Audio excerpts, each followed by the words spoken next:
Ang Huling Gabi sa San Isidro, kwento ng isang ina, isang anak at isang katotohanan. Free-flowing Tagalog narrative inspired by the case with changed names. Sa Barangay San Isidro, Bulacan, nakatira ang mag-asawang Lito at Gemma kasama ang tatlo nilang anak. Tahimik ang buhay nila sa labas, pero sa loob ng bahay madalas may sigawan, may tampuhan, may alak. Si Miko, ang panganay na 5 taong gulang, ang madalas nakasaksi sa lahat. Gabi ng insidente. Lito, uuwi ka ba ng maaga? Tanong ni Gemma habang pinapatulog ang bunso.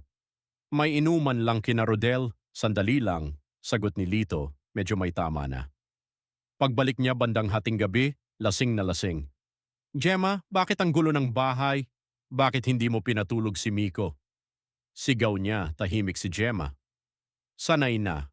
Pero nang ayain ni Gemma si Miko na sumama kay Lito sa kanto para bumili ng yelo, biglang nagalit si Lito. Ano ba, Gemma? Ako na nga ang pagod. Ako pa ang uutusan mo. Dito nagsimula ang matinding sigawan. Si Miko nakaupo sa gilid, hawak ang laruan, nanginginig. Ang sandaling nagbago sa lahat. Miko, huwag kang lumapit, sabi ni Gemma. Pero nakita ni Miko ang hindi niya makakalimutan. Si Lito kinuha ang lubid na pangtali ng manok. Tama na, Lito, huwag mo akong hawakan, iyak ni Gemma. Tahimik ka, sigaw ni Lito.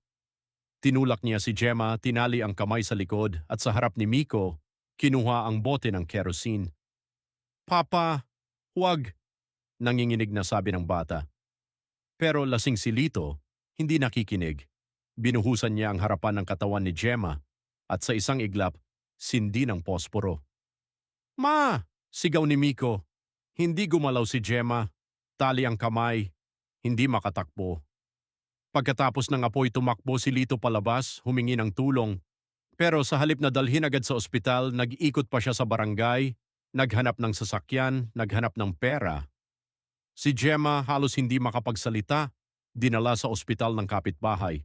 Si Miko, tulala, dinala sa bahay ng tiyahin. Sa ospital sa San Isidro Medical Center, halos hindi makilala si Gemma. Gemma, naririnig mo ba ako? Tanong ng nurse. Hindi makasagot. Baldado ang buong harapan ng katawan, mula dibdib, tiyan, braso, leeg. Dinala siya sa Maynila para sa mas kumpletong gamutan. Doon nakita ng mga doktor na 2nd to 4th degree burns ang tinamo niya. Sa ICU, halos hindi gumagalaw. Si Lito? Hindi nagpakita. Pag-amin ng bata 2 araw matapos ang insidente, kinausap ni Tito Romy si Miko. Miko, anak, ano ba talaga ang nangyari kay mama? Tahimik ang bata. Tumingin sa sahig, tumingin sa bintana, at sa wakas nagsalita. Si Papa po, siya po ang nagsindi. Hindi sumigaw si Romy, hindi nagalit, pero tumulo ang luha niya. Sa police station. Sir, ito po ang statement ng bata, sabi ng pulis. 5 taon? Sigurado ba kayo? Tanong ng investigador. Sir, consistent, hindi nagbabago at may physical evidence sa bahay. Nakita nila ang bote ng kerosene, nasunog na damit, bahagi ng balat sa CR, bahagyang sunog na puno sa harap ng bahay. Kung nag-suicide ang babae, bakit tinali ang kamay? Bakit harapan lang ang sunog? Bakit may puno na nadamay? Tanong ng pulis. Hindi makasagot si Lito. Sa court trial testimony ng bata, anak, paano nasunog ang mama mo? Tanong ng hukom. Si Papa po, tinali niya, tapos binuhusan ng kerosene, tapos sinindihan. Tahimik ang buong courtroom, si Lito hindi makatingin sa anak. Testimony ng kapitbahay, nakita ko po si Gemma, halos hindi makagalaw, hindi po siya tumatakbo, parang nakatayo lang. Testimony ng forensic pathologist si Dr. Celeste Ramos, forensic pathologist, tumayo sa witness stand. Your Honor, ang katawan ng biktima ay may 2nd to 4th degree burns. Ang harapan ng katawan ang pinakamatindi. Ang likod halos walang paso. Anong ibig sabihin nito, Doktora? Tanong ng hukom. Ibig sabihin, Your Honor, hindi siya gumalaw habang nasusunog. Kung self-inflicted, tatakbo siya, gagalaw, magpupumiglas. Pero dito, stationary. Paano po ang cause of death? Hypostatic pneumonia, Your Honor. Hindi po ba pneumonia ang pumatay sa kanya? Your Honor, ang pneumonia ay resulta ng 4th degree burns. Dahil sa sobrang sakit at damage, hindi siya makagalaw sa ospital. Lagi siyang nakahiga. Doon nag-ipon ang fluid sa baga, kaya siya namatay. Kung hindi nasunog, mabubuhay ba siya? Opo, Your Honor. Bakit umabot sa Supreme Court? Dahil kinwestiyon ng akusado ang credibility ng bata. Sinabi niyang nag-suicide ang asawa, sinabi niyang pneumonia ang totoong cause of death, sinabi niyang impluensya ng pamilya ang testimony ng bata, pero sinabi ng Supreme Court, ang bata ay may sapat na kakayahang maglahad ng katotohanan. Ang pneumonia ay bunga ng severe burns. Ang flight ng akusado ay indikasyon ng guilty conscience. Sentencing, Lito Santos, sabi ng hukom, mabigat ang boses.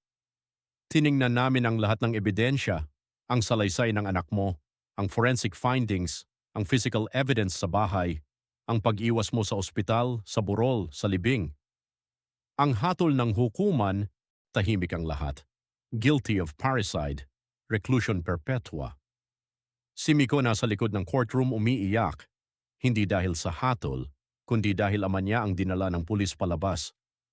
Narrator, mga kakomunidad, ang kwentong ito ay hindi para manakot, ito ay para magturo. Ang forensic pathology ay hindi haka-haka, ang histopathology ng burn tissue, kung paano nagbago ang balat, kung gaano kalalim ang damage, ay nagsasabi ng katotohanan kahit wala ng salita ang biktima. Ang bata kahit 5 taong gulang ay maaaring maging saksi ng katotohanan. Ang mga sugat, ang pattern ng paso, ang posisyon ng katawan, lahat yan ay nagsasalita. Bakit umabot sa Korte Suprema? Mga kakomunidad, hindi lahat ng kaso natatapos sa trial court. May mga kwento na umaakyat pa sa Korte Suprema dahil may mga tanong na kailangang sagutin, may mga depensa na gustong ipaglaban at may hustisyang kailangang linawin. Ganito ang nangyari sa kaso ni Gemma at Lito. Isa, dahil kinuwestiyon ng akusado ang bata. Si Miko 5 taong gulang ang nakakita sa lahat. Pero sabi ng akusado, bata lang yan, madaling maimpluwensyahan, hindi dapat paniwalaan.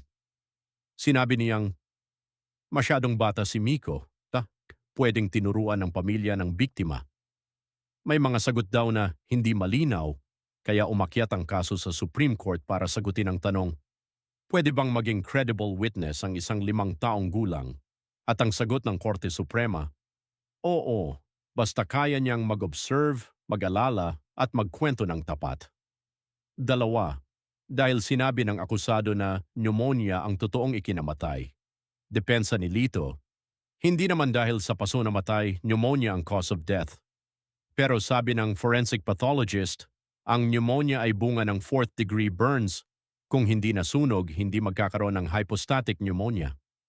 Kaya tinanong ng Supreme Court, ano ba ang tunay na proximate cause of death? At malinaw ang sagot, ang severe burns ang nagdulot ng pneumonia, kaya ang ikinamatay ay ang mga paso. 3, dahil sinabi ng akusado na nag-suicide ang asawa. Depensa ni Lito, si Gemma mismo ang nagsindi sa sarili niya, sawang-sawa na raw sa buhay. Pero nakita ng mga pulis at forensic team, tali ang kamay sa likod, harapan lang ang paso, may puno sa harap na bahagyang nasunog, walang forced entry, walang ebidensya ng self-harm pattern. Kaya tinanong ng Supreme Court, kung nag-suicide bakit nakatali ang kamay, bakit harapan lang ang paso, bakit hindi gumalaw ang biktima habang nasusunog? At ang sagot, hindi ito suicide, may taong nagbuhos, nagsindi at nag-iwan. 4, dahil tumakas ang akusado at gusto niyang ipaliwanag ito, hindi nagpakita si Lito, hindi nagbantay sa ospital, hindi nagpunta sa burol, hindi nagpunta sa libing. Nagtago sa ibang barangay depensa niya, natakot ako sa pamilya ng asawa ko. Pero sabi ng Supreme Court, ang flight ay indikasyon ng guilty conscience. Ang inosente hindi natatakot sa katotohanan.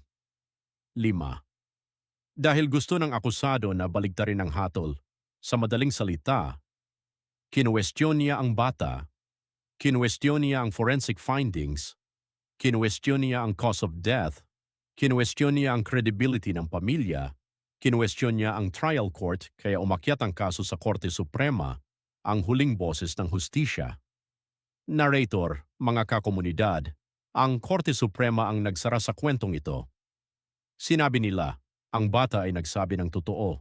Ang forensic science ay malinaw, ang paso ang pumatay, at ang akusado may kasalanan. Hindi lahat ng kwento umaabot sa Korte Suprema, pero kapag ang katotohanan ay kailangang ipaglaban, doon nagtatapos ang laban sa pinakamataas na hukuman ng bayan. Moral lessons for students. Para sa criminology students, ang bata ay credible witness kung consistent at walang coaching. Ang flight ng suspect ay circumstantial evidence of guilt. Ang physical evidence sa crime scene ay hindi nagsisinungaling. Para sa law students, parricide requires proof of relationship plus intent plus act. Forensic evidence can defeat self-infliction claims. Supreme Court respects trial court's assessment of child witnesses. Para sa medical and forensic science students, fourth-degree burns cause systemic complications. Hypostatic pneumonia is a secondary consequence of immobility due to severe burns. Siguradong dumaan yung si Miko sa isang pagsusuri ng isang forensic psychologist o psychiatrist to assess his mental, memory, and reasoning capacity. Burn pattern analysis reveals movement versus restraint. Para sa komunidad, ang galit plus alak plus domestic violence ay katumbas ng trahedya. Ang bata ang unang biktima ng tahimik na gulo sa bahay. Ang katotohanan, kahit masakit, ang unang hakbang sa hustisya. Microscopic description of hypostatic pneumonia, Tagalog, forensic pathology, histopathology, non-graphic. Sa ilalim ng mikroskopyo, ang hypostatic pneumonia ay may mga sumusunod na katangian, congestion ng alveoli. Ang maliliit na air sacs, alveoli, ay puno ng dugo at fluid dahil sa matagal na pagkakahiga. Mukha itong dark red o mahigpit ang pagkakasiksik ng cells. Pag-ipon ng edema fluid, may serous o watery fluid sa loob ng alveoli, senyales na hindi nakadaloy ng maayos ang likido sa baga. Pagdami ng macrophages at ilang neutrophils, dahil sa stasis ng fluid may banayad na inflammatory reaction. Hindi ito kasing tindi ng bacterial pneumonia pero may cellular response pa rin. Pag-collapse ng ilang alveolar spaces, dahil hindi nakakahinga ng malalim ang pasyente, may atelectasis o pagkapit ng alveolar walls. Mas malinaw sa lower lobes. Ang mga pagbabago ay pinaka-prominente sa basal, ibabang, bahagi ng baga kung saan naiipon ang fluids kapag laging nakahiga. Sa madaling salita, Tagalog Forensic Explainer, sa hypostatic pneumonia ang baga ay nagiging mabigat, puno ng fluid, at congested dahil sa matagal na pagkakahiga. Sa mikroskopyo makikita ang siksik na dugo, tubig sa alveoli, at banayad na inflammation.